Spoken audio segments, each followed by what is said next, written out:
Okay, well, I'll begin with a land acknowledgement. I take this time to affirm that I live and work in the traditional territory shared by the Anishinaabe and Haudenosaunee. This was acknowledged in the Dish with One Spoon Treaty, whose wampum uses the symbolism of a dish to represent the land and one spoon to represent the sharing of resources and taking only what one needs. I recognize also that the people we call the neutral and their ancestors were custodians of this land, and their descendants are included among Haudenosaunee and other nations. I turn now to discuss some of my recent experiences in and thoughts about archaeological practice in Ontario with respect to the role of Indigenous practitioners, and provide some anecdotes about my recent tiny steps towards becoming a more active in collaborative archaeology, becoming more active in collaborative archaeologies in or related to my work. I acknowledge that there will be errors and omissions in the following, and it's still pretty rough around the edges. Please contact me with critiques and caveats, suggestions. I'd also be grateful if you could share with me examples of collaborative archaeologies you've worked on or know of. As with the Ottawa Symposium last year and some earlier years, we're hoping the 2022 OES Symposium in Hamilton will again feature a collaborative or Indigenous archaeology session or sessions. On any given day during the warm season, multiple sites across the province are actively under archaeological investigation. This follows more than a century of settler archaeologists, whether avocational, academic, or professional, digging up the living and working sites of others' ancestors without or with very little input from a participation by descendant community members. Responding to duty to consult legislation, ultimately stemming from the Supreme Court of Canada's 2004 decision on Haida Nation versus British Columbia, many First Nations in Ontario have departments focused on consultation for impacts on their territories, including archaeology. Today, many seek to obtain the free, prior, and informed consent, or FPIC, of Indigenous communities in advance of development affecting their territory. The concept of FPIC emanates from the United Nations Declaration on the Rights of Indigenous Peoples, UNDRIP, adopted by the UN in 2007. After initial hesitation, heeding the call to action number 43 of the Truth and Reconciliation Commission of Canada's 94 calls to action, which is relating to reconciliation, the Government of Canada endorsed UNDRIP without qualification in 2016 and is now passed into law, Bill C-15, an act respecting the United Nations Declaration on the Rights of Indigenous Peoples. Archaeology in Ontario is legislated through the Ontario Heritage Act, administered by the Ministry of Heritage, Sport, Tourism, and Culture Industries, and regulated through the ministry's standards and guidelines for consultant archaeologists document, as well as archaeological licensing agreements with individual archaeologists and some other documentation. There's nothing about Indigenous rights or Indigenous engagement in the Ontario Heritage Act, though, and next to nothing in the standards and guidelines. A separate document to the standards and guidelines, still in draft, entitled Engaging Aboriginal Communities in Archaeology, a draft technical bulletin for consultant archaeologists in Ontario, indicates that Indigenous engagement is to take place at particular stages of investigation on particular kinds of archaeological sites. I should note that as of 2018, the ministry's collections deposit form also includes a section on Indigenous engagement regarding to preferred public institution or collections curation. Today, several First Nations have responded to the provincial standards and guidelines with their own. At least in the case of the Mississaugas of the Credit First Nation, engagement initiated by the proponent is required at the very beginning of the development project and even before a consultant archaeologist is hired. I know that HDI has requested meaningful engagement on a stage 1-2 project, and Six Nations are also often interested in early engagement. In response to these changes in policy and legislation, the Ontario Association of Professional Archaeologists, the APA, put on pilot workshops in 2008 and 2009 at what was then Six Nations Eco Centre, for example, and I got to take part in some of those. These were some of the earlier days of the archaeological monitoring programs at Six Nations, HDI, Haudenosaunee Development Institute, and Mississaugas of the Credit First Nation. Earlier Red Hill Creek advocacy took place well before those training sessions, however, and how those precedents informed the engagement of the last decade or so, I'm still a bit unclear. Over a decade on, we see partnerships with Indigenous communities beginning to take root. Mostly, with some notable recent exceptions, this has been in the context of training Indigenous people to be archaeological monitors or field liaison representatives for their communities.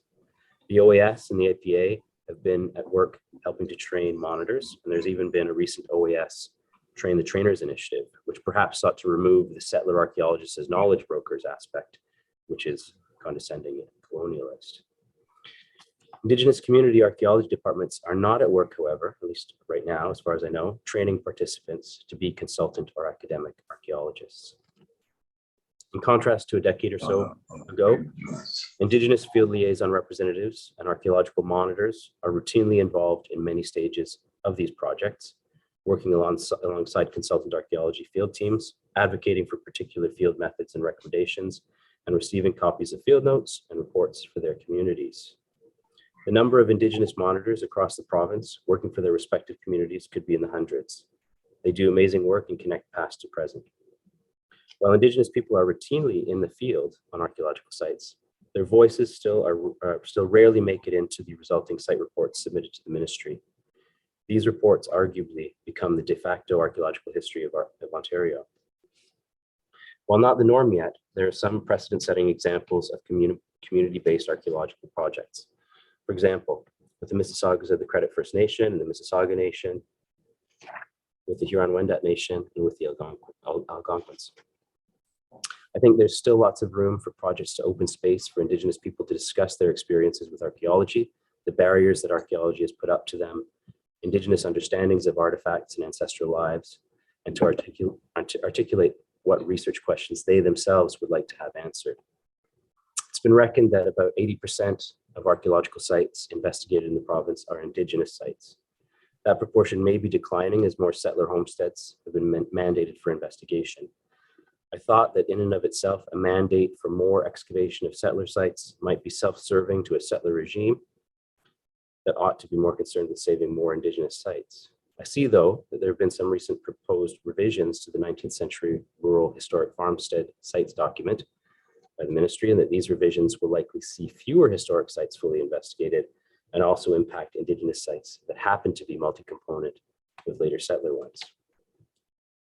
I think it's still fair to say that relative to the amount of archaeology that takes place on Indigenous sites or on sites with Indigenous components in Ontario, a very small number of Indigenous people work on the consultant side as field technicians, and an exceptionally tiny number of Indigenous archaeologists hold archaeological licenses issued by the province.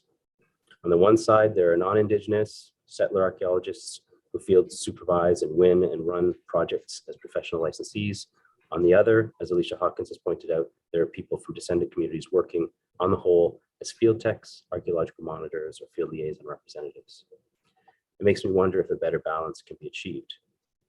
At the same time, some Indigenous communities continue to struggle to even be invited to participate in projects. My understanding, and something that I think I see on the Indigenous engagement and collections management side, is that the ministry did not think through some of the ramifications of their regulations. Which community should I contact for a given project, and to which person in that community shall I direct my call or email to ask for participation? Some communities are ahead of their peers in having established monitoring and liaison programs. One way the ministry has tried to get around the problem of licensees not engaging at particular times in the process has been to share project information form, or PIF information, with Indigenous communities and municipal planners, for example. My understanding is that this happens monthly. A month could see a lot of work done on a site without Indigenous engagement. Indigenous voices in the writing of and research into Indigenous history through archaeology are critically underrepresented in Ontario's consultant archaeology and academic archaeology sectors. I believe that the underrepresentation of Indigenous archaeologists is systemic. Until more Indigenous archaeologists become licensed, settler archaeologists will continue to disproportionately write budget proposals for clients, run projects, remove material from the ground, analyze artifacts, and write up the reports for the province. I know many settler archaeologists who are far better than I am in all regards, from legislation to excavation and from ethics to artifact identification, and I'm not so much concerned about their techniques of practice. Indigenous history, though, at least the part represented in and recovered through archaeology, continues to be interpreted and written almost completely by others. This inequality has to be righted. But what role should settler archaeologists play, and will we be of more help, more of a help or a hindrance? Currently, I think there are three main career paths that Indigenous people may take to work in archaeology in Ontario. One career path for Indigenous community members to get involved with archaeology is via their band council or other Indigenous community organization through archaeological monitoring or field liaison representative programs. As I mentioned, the ministry mandated that Indigenous communities be consulted at specific points in the timeline of development projects that met certain criteria. Indigenous engagement still typically comprises only a fraction of input on any given archaeological project. While development proponents' duty to consult and requirements for free, prior, and informed consent have promoted Indigenous archaeological monitoring of such projects, I don't think it's translated to Indigenous voices being heard at each step in the consulting or development process. Megan DeVries, speaking for the Mississaugas of the Credit First Nation, has shared what's difficult is that for Indigenous monitors, often that mentoring has to be within the CRM industry and typical field work. MCFN FLRs, or field liaison representatives, for example, don't want to go work for a company and do field tech work in order to be mentored to get a license. They want to keep doing monitoring work, but that doesn't check the ministry's boxes for licensing.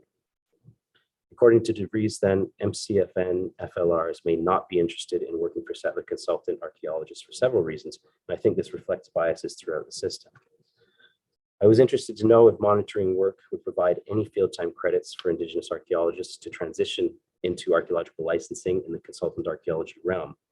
I got in touch with Megan Brooks at the ministry, who pointed out that in translating alternative experiences into licenses for Indigenous archaeologists, the ministry will mostly support Indigenous practitioners who are working in the consultant archaeology sphere. So this confirms what Megan DeVries shared. They also must demonstrate that they more than meet the field experience criteria. So it sounds to me like the deck is stacked against monitors seeking to transition into archaeological licensees directly. I think we need to advocate for Indigenous archaeological monitoring work to provide accredited in-field time for future licensing. I think there's also space for settler archaeologists to mentor Indigenous archaeologists who cannot or who choose not to undertake an undergraduate degree. This could take an Indigenous archaeologist from an avocational archaeological license to an applied research archaeological license and an R license in 5 years. I know of only one Indigenous archaeologist who has been mentored in this way, and have heard that this licensee no longer works in archaeology. On the other hand, Megan Brooks has also indicated that the ministry did approach the OAS about a mentorship pool, and it wasn't taken up. A problem with absentee mentors exists generally, it seems, and my understanding is that a committed mentor for an Indigenous archaeologist should be a P-licensed consultant archaeologist that they work closely with. So this may provide some barriers, particularly if P-licensees are not always in the field. The second career path, I think, is a rarer one, and in it exists several barriers. Indigenous archaeologists becoming consultant archaeologists. I'll talk about an academic route shortly, but currently, to make a career in consultant archaeology, an Indigenous archaeologist, just like a settler archaeologist, would need an archaeology-focused undergraduate degree to become field supervisor with an R license. That archaeologist would also need a master's in archaeology to receive a professional archaeological license or P license. Field time and field supervision time are also required with each of these licenses. Alicia Hawkins has recently pointed out, right now, for whatever reason, Indigenous people working in CRM rarely fill positions, so CRM, cultural resource management, rarely fill positions more advanced than field technicians. How can Indigenous monitors and technicians be mentored so that they have a diverse knowledge of archaeological practice and opportunities in the province? Megan DeVries has suggested that there are likely no more than 5 Indigenous archaeological licensees in the province today. I also checked with Megan Brooks at the ministry on this. And she said, of those who have identified themselves to us as Indigenous, there are at least 2 recent professional, 2 applied research, and 1 avocational licensee. There are at least 2 or 3 further licensees who have identified themselves as Métis or part Indigenous. So of the roughly 500 archaeological licensees in Ontario, 8 Indigenous licensees amount to about 1.6% Indigenous representation. I know of only 1 Indigenous archaeologist who is a professional archaeological licensee. And if there are 2 additional more recent P licensees, it still means that fewer than 1% of archaeologists in Ontario are both Indigenous and can legally conduct all aspects of archaeological consulting, from budgeting to final reporting. This figure is shockingly low, and it's staggeringly low if 80% of Ontario archaeology is Indigenous archaeology. I know of only 3 Indigenous-owned and Indigenous-run consultant archaeology companies in Ontario. The first, Brandy E. George Cultural Research Inc., I think no longer conducts typical consultant archaeology work and instead works with repatriation and community consultation. The second, Three Fires Archaeology Inc., had trouble finding Indigenous licensees and hired a settler archaeologist to legally conduct the investigations. A third, the Huron-Wendat Nations Company, Yandada, reportedly also had no Indigenous professional licensees available and partnered with an established archaeological consulting firm, who I believe currently provides the licensees. We may be able to add a recent fourth company with some partnership between a longtime Indigenous archaeologist and a settler licensee. I could be wrong on the specifics of these, so please correct me. There also could be others out there with whom I'm not familiar. From a perspective, these are exceptionally exciting examples of collaboration. From another perspective, given that the settler contingent is, for the most part, the licensed party, they are maybe temporary solutions. Although there is perhaps an increasing interest in the possibility of Indigenous-owned or Indigenous-run archaeological consultancies, the number of Indigenous professional archaeological licensees is not, I don't think, keeping pace. If we consider Indigenous archaeologists seeking P licenses, to my knowledge, no one in recent years has been grandparented to receive a professional license without a master's degree. This means that an Indigenous archaeologist could work up to being a field supervisor and conduct all manner of work in the office and lab, yet never legally be a full consultant with development projects under her or his own license, at least until they get that graduate degree. If you know of any precedent cases, please do let me know. Still absent, I think, are the Indigenous archaeological licensees, project managers, proposal writers, background researchers, report writers, artifact analysts, and senior reviewers. Indigenous voices are still missing, and settler archaeologists licensed by an institution wrought with navigational challenges and colonialists at its core continue to write Ontario's pasts. I believe then that Indigenous people are systemically barred from equal access to practicing archaeology and investigating their pasts in this province. For a third career path in academic archaeology, recent years, this time in academic archaeology, recent years have seen many universities and other institutions posting job ads for Indigenous archaeologists or heritage professionals. My sense is that these positions have mostly gone unfilled or have been filled by settler people. There is inequity in numbers and proportions of Indigenous academics in archaeology. Ministry licensing requires archaeology course-heavy undergraduate degrees for 2 of its licensing gradations. So an academic path is not really separate from a consultant archaeology stream, at least in the early part of one's career. Having academic credentials, just as for settler archaeologists, can lead to university and heritage profession careers for some Indigenous archaeologists. At least in the past, how closely a degree program fits with Ontario archaeology is at the discretion of ministry staff. For example, I'm sure I wrote a reference letter for an art history graduate who received an R license. In retrospect, I probably wrote too many of those kinds of reference letters. Regardless, couldn't Indigenous experiences in other degree programs also be permitted, particularly when coupled with other kinds of field and lab experiences? So a third career path for Indigenous students to enter archaeology is through academia. I believe, however, that there are still institutional obstacles to Indigenous students seeing archaeology as a viable career, and even if they do, to navigating the post-secondary school system into archaeology as a profession. Archaeology is usually encased in a department of anthropology, itself already seen, I think, as a colonialist apparatus by Indigenous community members. So collaborative archaeologies. While settler archaeologists have ways of thinking about and interpreting objects and patterns in the past, Indigenous perspectives, which may sometimes be oppositional interpretations to those of settler archaeologists, are critical counterpoints and counterparts to recount truly collaboratively understood Indigenous pasts. As Paul Raicher has recently pointed out, any theory about the Indigenous past that could not be easily explained to a traditional Indigenous person is not worth the ink it took to write it down. I've wondered if our great efforts in archaeological theory are mostly about academic posturing by settler archaeologists. I recall Peter Ramsden used to have a sign on his office door to the effect of academic posturing in progress within, which I took to be a comment on the state of the establishment, and probably tongue in cheek. To counter the privilege and bias of researcher choice, Josh Dent of TMHC has recently built a database to support community-driven research questions. To my knowledge, this was the first time an archaeologist opened up the floor to asking what community, not necessarily Indigenous community only, members would like to see getting researched.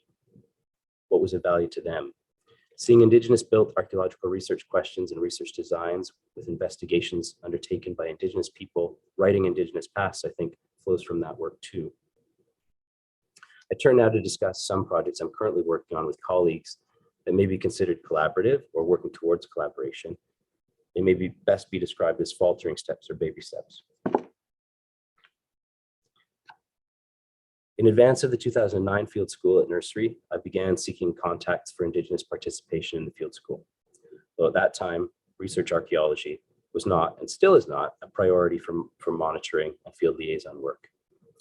I continued contacting HDI, Six Nations, and MCFN to invite members to field school in 2016, following my time as a consultant and working with Indigenous monitors and field liaison representatives.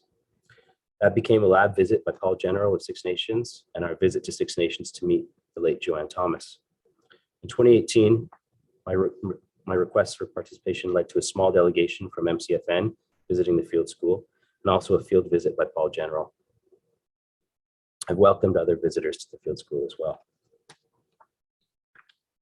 From 2019 into 2020, I reconnected with Chris Neal, formerly of Golder and MCFN, who had been in touch with colleagues from MCFN and Mississaugas of Scugog Island First Nation. That was in relation to a newly formed Indigenous archaeology company called Three Fires Archaeology, Inc. And the senior partner there, Claire Salt, had been looking to find Indigenous professional licensees to work for Three Fires, but at that time could not. And I believe the company has since taken on a SETLIP licensee. We spoke about mentoring Indigenous avocational archaeologists to get them licensed to field supervise 5 years down the road. That wouldn't aid with minting P licensees, of course. In order to try to increase Indigenous interest in getting into archaeology, particularly at younger ages, Chris came up with an idea to apply to the Federal Museums Assistance Program grant, the MAP grant, to set up workshops in archaeology and museum studies at several First Nations. Working from principles discussed in workshops and using real artifacts, Indigenous youth in particular would create artifact displays, their own interpretations of archaeological aspects of sites and artifacts for their communities. We started to work with the City of Hamilton, partnering with us on the museum side. And our main contact there was Mike McAllister, who had a hand in teaching me trowel excavation at Dundurn Castle, along with Chris Redford, lots of years ago. That grant application never got finished, but the idea from Claire that she would like to see Indigenous archaeologists, particularly youth, working on the consultant archaeology side and getting licensed sent me on a path of thinking that Ontario archaeology is a two-track system. In early 2020, I applied for a McMaster McPherson Institute Experiential Learning in Academic Programming, ELAP, it's easier, ELAP grant with Christine Clooney, McMaster Archaeology Instructional Assistant in the Department of Banthro. The premise for this grant is a bit convoluted. Sometime around or after my first field school at nursery in 2006, I picked up some fragmented bricks from the Raspberry House at the RBG and wondered if local brickworks in Aldershot may have provided the clay for the bricks for the house. I also began to wonder if the clay around Grindstone Creek and the future Aldershot brickworks may have been sourced to create the pots that I was seeing at nursery, the pre-contact pots. Fast forward some years, and I now realize that the area around Cootes Paradise had lots of brickyards, including one right here beside S.A. McMaster. Besides that, though, I've been thinking about Princess Point complex sherds that split or delaminate around midline. This is something that Jeff Bursey talked about years ago. So I was wondering about primary forming and trying to learn more about nursery from not many rim sherds. Many had been probably collected over the years from the surface. Seeking to make body sherds diagnostic in some way. In general, many archaeologists have pointed to middle woodland vessels being coiled and late woodland vessels being modeled or paddle and anvil produced. In this vein, Stephen Dorland happened to be in SA in 2019 and mentioned Richard Zane Smith, whom Dave Smith had also recently told me about. Richard Zane Smith is not only a master wind-up potter from Oklahoma, but he also makes pots that are both modeled and coiled. I hope to learn more about primary forming and wondered if we could fuse learning from Richard on natural local clays and potting methods, and maybe modern but traditional pots could then be used as reference collections to compare to archaeological pots from nursery.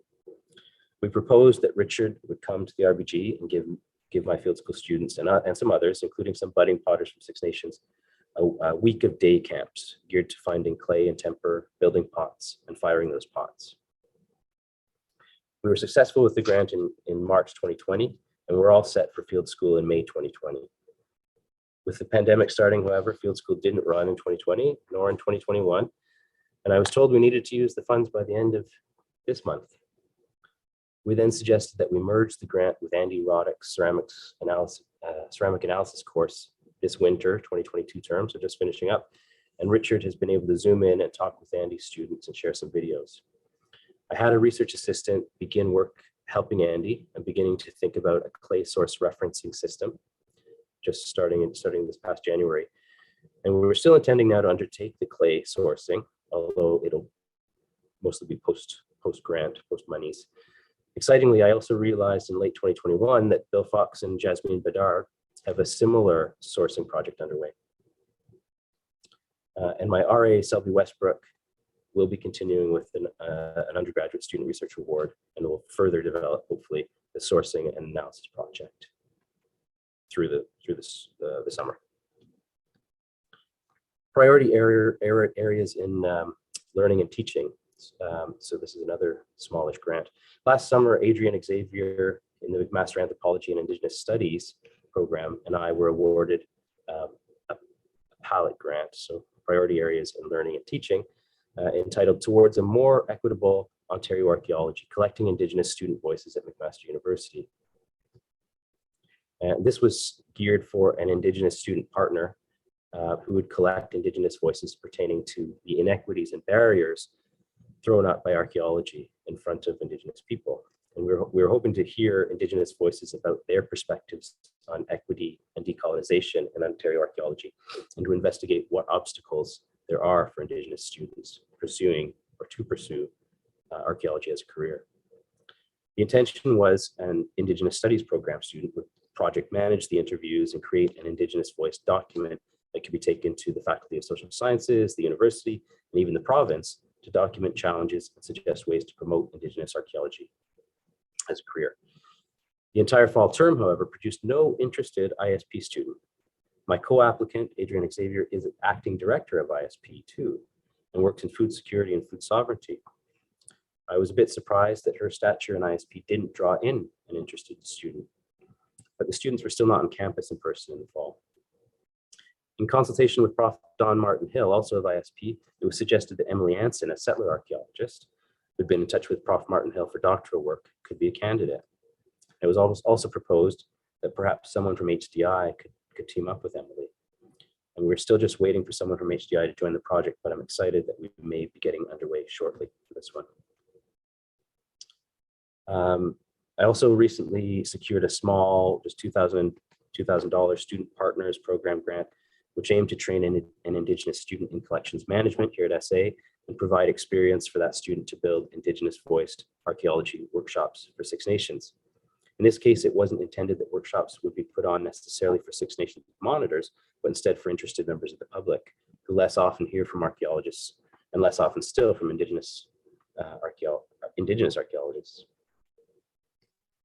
Although I had a student in mind, an Indigenous anthro student, who also worked as Six Nations monitor, the student has needed to step back from the project due to other commitments, so there's still a place open.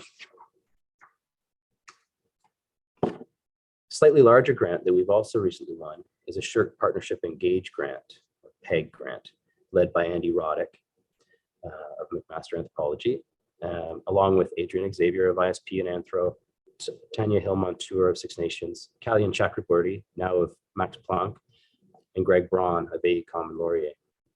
This project seeks collaboration on research questions that are meaningful to Indigenous interests. It's mainly focused on food waste gleaned through ceramics. The current flagship study lies in sampling ceramics from 5 contact neutral sites in the Hamilton area, and a few other sites as well, for lipids. And this will assess animal food-based contents versus plant food-based contents. This follows successes by Kalyan in South Asian dairying studies. We also have an Indigenous Settler Collaborative Archaeology Working Group, which we hope will generate additional research questions and research designs. So to recap, something I've come to see while applying for these, albeit small grants, is that Indigenous archaeological monitors and FLRs ought to be front and center in Indigenous voiced archaeology. Archaeological monitors are the heritage ambassadors of their communities. While they may find themselves outside academia, they are the closest to the archaeology of their ancestors and are often the strongest voices for archaeological interpretation their communities have. These archaeologists ought to be given the opportunity to take part in collaborative archaeologies and ultimately to take the lead in posing questions of the archaeology and in designing the research to answer those questions. What I've recognized too is that there are so very few Indigenous anthro students or even ISP students who are sort of interested in archaeology and heritage. I keep considering too that while I think archaeology and heritage are important aspects of our contemporary lives, clean water, as Prof. Martin Hill has been working on with the Indigenous project, is an order of magnitude greater in importance. And it's probable that Indigenous students at McMaster are already very busy in other critical courses of study.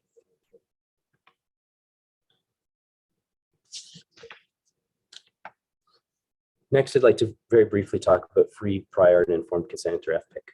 Although FPIC is in the title for this talk, I think this section still needs some work. Article 26 of UNDRIP states that Indigenous peoples have the right to the lands, territories, and resources which they've traditionally owned, occupied, or otherwise used or acquired. Following this and other articles of UNDRIP, call to action number 92 of the Truth and Reconciliation Commission seeks that we commit to meaningful consultation, building respectful relationships, and obtaining the free, prior, and informed consent of Indigenous peoples before proceeding with economic development projects. In 2017, I joined a small group from the OAS charged with revising the OAS corporate constitution and the OAS statement of ethical principles. I did not have a big hand in that committee and mostly took up space, but it's resonated with me. FPIC represents a stronger obligation for OAS members to engage early. It's now found in the statement of ethical principles number 5. Now, FPIC was not part of the 2003 statement of ethical principles, but the statement of ethical principles number 8 in the original read, "We affirm that every reasonable effort should be made to consult and cooperate with First Nations in the stewardship, conservation, and display of Aboriginal artifacts, and that the wishes of First Nations must be respected concerning disturbance and reinterment of human remains." SEP number 5 currently reads, "We will take all reasonable efforts to obtain the free, prior, and informed consent of representatives of Indigenous communities or Senate groups prior to taking any steps in the investigation or management of their cultural properties." One committee member suggested the provision for FPIC breaks the Ontario Heritage Act and that it provides Indigenous people a veto on archaeological projects. It all felt a bit subversive at the time. In practice, I'm not sure anything really has changed, but I've also not been active in consultant archaeology lately. It doesn't apply to those outside the OAS, for example, and recognized even within the committee, there is soft language here. It's to take all reasonable efforts. What are all reasonable efforts? It's still a kind of should instead of a must. I'd be grateful for your experiences on how FPIC has changed archaeological practice in Ontario. The ministry still really only mandates Indigenous engagement in stage 3 and in finalizing stage 3 recommendations for stage 4 for Indigenous sites. Despite us knowing that Six Nations, HDI, MCFN, and likely other communities ask for earlier engagement, my understanding is that in practice, consultants still don't routinely contact Indigenous communities till stage 3. A colleague of mine, for example, conceded that she or he will present earlier engagement to a client, but despite having received a letter from MCFN requesting earlier engagement, for example, will not seek to push a disinclined client. Similarly, HDI will be actively left out. I know of others who at least used to work with HDI preferentially, and another who would work only with Six Nations and deny HDI attempts to take part. I once suggested dividing field time between MCFN, Six Nations, and HDI for a project with a tight budget, and it didn't go over very well with HDI, and in retrospect, it was not respectful, but it was at least asking everyone to take part. I believe another colleague of mine similarly indicated that he or she will inform the client, but leave it to their discretion with respect to earlier engagement. I think it's probably the case too. Some won't even send the emails for FPIC, realizing the ministry sends out project information form information. If that goes out monthly, some probably hope to be in and out by then. So on the whole, these examples follow the ministry regulations instead of OAS policy or Indigenous preferences. And that brings me to my title, FPIC and choose. Often it's at settler archaeologists' discretion to pick and choose with whom and when to engage. Tanya Hill-Montour said something the other day which struck me, and I'm paraphrasing. The engagement process in archaeology was set up by a settler government, not by Indigenous people, so settlers should respect our own procedures, which ought to respect Indigenous preferences. Following colonialist legislation and the power legislation, like the S&Gs, licensing agreements, fact sheets, bulletins, that we're told is tantamount to the Ontario Heritage Act, we get to choose with whom we'll engage in stage 3 within the tightest parameters we can get away with. It may be that the duty to consult lies with the Crown and that the proponent or client is really the one who decides, but it's settler archaeologists whose relationships with Indigenous communities are at stake. We put our relationships with Indigenous people on the line when we try to go around them. And building these relationships is the very thing we've been working towards, isn't it? In 2020, and again more recently, I was asked to comment on the Morden Hair site project in Dundas that had undergone both stage 2 and stage 3 archaeology. While the archaeology met the ministry's standards and guidelines, I was struck that the site was not being recommended for stage 4 because of the indigenous component, but because of a connection with one of the first United Empire loyalist matriarchs of Dundas, Anne Morden. The settler component retained cultural heritage value or interest, not the Indigenous one. There were no 10-count units for Indigenous artifacts. There was nothing definitive in terms of clearly and solely Indigenous artifacts. There was some disturbance. There was no salient standards and guidelines-based rationale to recommend the Indigenous component. I'm not really picking on the consultant archaeologist in particular. But while the Indigenous finds were admittedly diffuse, some of the lithics were pseudo-exotic, Kettle Point from Lake Huron, for example. There was also a denticulated flake and a small triangular biface. I asked Bill Fox about these, and while he didn't believe either of them to be neutral, I think they deserved some further attention. I say that because I don't see denticulates very often, and if Kettle Point was mostly entering the Spencer Creek drainage during the late woodland, then maybe we have a woodland site, which would warrant stage 4 mitigation. There's also a sheet midden at the site from which some of the Indigenous flakes derived. If there's a chance that midden caps a late 18th century surface, or even started out life as an Indigenous midden, couldn't the site have been recommended also for its Indigenous component? In Dundas, where few Indigenous sites are registered, and in the context of what is now, by necessity, backyard archaeology, shouldn't a largely intact, even if artifactually diffuse, Indigenous site be considered rare and get recommended? Now, in the Morden Hair case, the point is moot from a perspective. Development is proposed to take place on a platform above the archaeology, but it's the settler component that's saving the Indigenous one. That has ramifications for other sites. And I wrote the following to the Hamilton News journalist. The way in which archaeologists generally consider sites, so what can be boardinized and registered, for example, may not apply to how people in the past used and traveled through the landscape. This was in the context of me thinking about trails and light footprints at the head of the lake and the so-called offsite of our recent Rat Island coring and augering work. My supervisor, Aubrey Cannon, has even said something to the effect that people in the past didn't realize they had to use sites the way we think they should have. Thank you very much. That is, lots of artifacts all in one spot and then a big area of nothing. I'm also pleased that the ministry is allowing us to record non-diagnostic find spots now. Anyway, I've started to recognize, as others have before me, that the colonialist provincial government standards document written by settlers can be seen as a tool the settler establishment uses through us as archaeologists to systematically remove diffuse Indigenous sites. This serves to erase parts of Indigenous pasts. So cultural resource management, really? Paul Reacher, I think, working from something Bill Fox has said, recently noted that it's only a minuscule proportion of Indigenous sites that are spared through avoidance and protection. The rest don't meet the S&Gs and are culled. Maybe no one is trying to eliminate sites from holding up development, but the end product is the same. Over a decade ago, people were complaining about the S&Gs serving up cookie cutter archaeology, and it's probably not a good thing in a discipline so focused on context. Although Morton Hare's Indigenous component was noted in the stage 2, the stage 3 by different companies seems to have seen the Euro-Canadian component as retaining cultural heritage value or interest, FPIC, while the Indigenous component did not. The irony that I've recounted elsewhere is that Wabanosi's band of Mississaugas was still there in the Dundas area, but the UEL cachet seems to make people weak in the knees. Without Indigenous engagement, though, at this multi-component site, how could Six Nations, HDI, or MCFN archaeologists voice concerns at how their recommendations were written?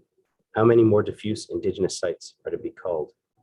Can we redress the inequity in Ontario archaeological history without Indigenous voices?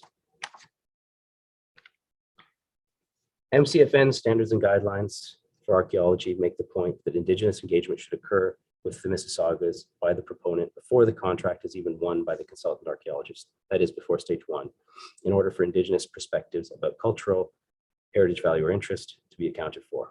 How can a settler proponent or archaeologist decide whether a property is of value to an Indigenous community without asking?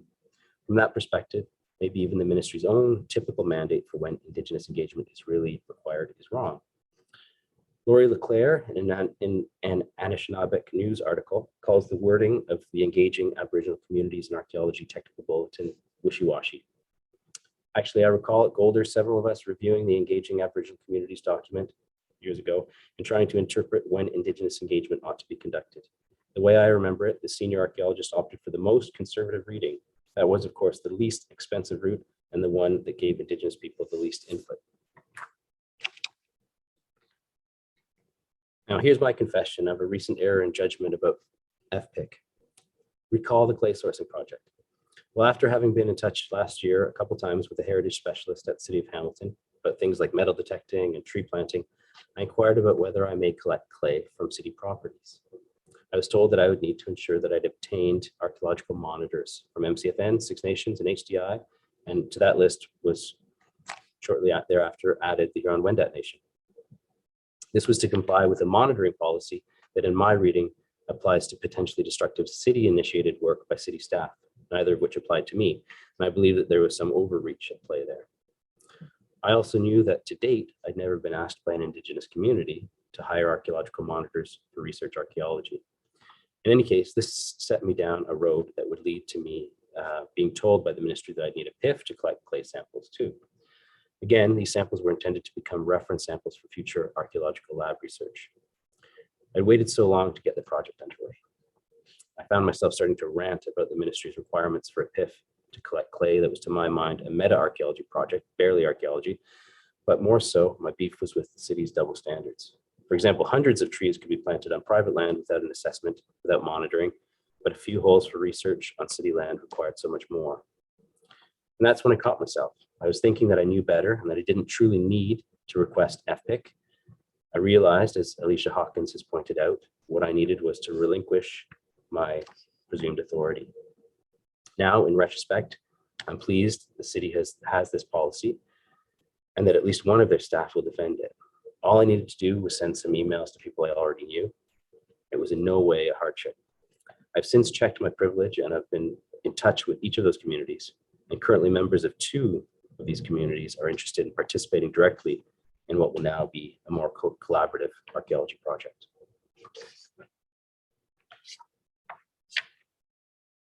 So to conclude, Indigenous voices in the writing of Indigenous history through archaeology are severely underrepresented in Ontario's consultant archaeology and academic archaeology sectors. Many of us specialize in pre-contact archaeology and have trained Indigenous people or supported Indigenous initiatives pertaining to archaeology and heritage. We consider ourselves allies. Is this enough? Indigenous equity specialist Terry Lynn Brennan has argued, it's not just how would First Nations like to have their stories reconstructed, but hand over the power for all First Nations to tell their own stories. And this resonates with Kapirka and Magizi, for example, who point out that archaeological activities, from excavation to holding artifacts in one's hand to interpretation to write-up, are all colonial endeavors. Here at McMaster University, the draft Indigenous Education Primer has pointed out that even the term research carries negative and colonialist connotations for many Indigenous people, and that research has been used against Indigenous people globally. I was born in Hamilton, of Northern Irish parents escaping the troubles for a better life. I'm a product of suburban West Mountain colonialism. Despite growing up here, I was still permitted to run a small investigation in Ireland's Northwest in 2009, and additional opportunities for archaeology could exist there. Although a comparatively recent arrival, I was privileged to be able to investigate Indigenous sites starting in high school.